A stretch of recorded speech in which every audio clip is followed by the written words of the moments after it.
పటాన్ చెరు నియోజకవర్గంలో political equations మారుతున్నాయా? ఎమ్మెల్యే గూడెం మహిపాల్ రెడ్డికి కొత్త టెన్షన్ పట్టుకుందా? మొన్నటిదాకా సొంత పార్టీలోనే ఉంటూ ఇప్పుడు ప్రత్యర్థిగా మారిన యువనేతతో తలనొప్పి తప్పదా? ఈ ఎన్నికల్లో కాంగ్రెస్ పార్టీ నుంచి పటాన్ చెరు టికెట్ తనదేనంటూ యంగ్ లీడర్ నీలం మధు చేస్తున్న హడావిడితో నియోజకవర్గం రాజకీయం మరింత వేడెక్కుతోంది.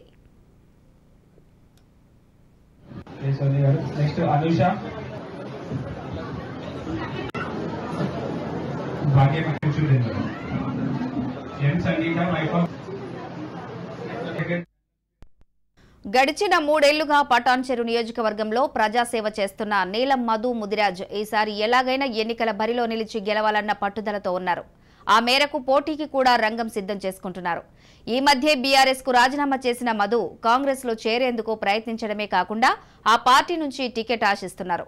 ఇక నియోజకవర్గంలో నీలం మధుకు ఉన్న ఫాలోయింగ్ ను కాంగ్రెస్ హైకమాండ్ కూడా గుర్తించిందని అంటున్నారు.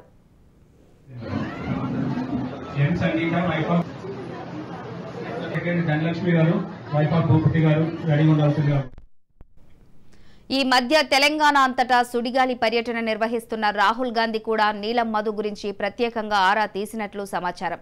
నిత్యం ప్రజాక్షేత్రంలో ఉంటున్న నీలం మధును బీఆర్ఎస్ విస్మరించిందన్న ప్రచారం జోరుగా సాగుతోంది.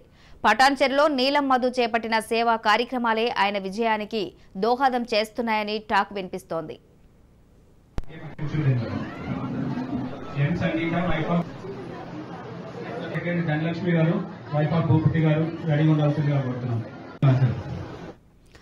తెలంగాణ పీసీసీ అధ్యక్షుడు రేవంత్ రెడ్డి కూడా నీలం మధుకు టికెట్ ఇచ్చే విషయంలో సానుకూలంగా ఉన్నారని తెలుస్తోంది.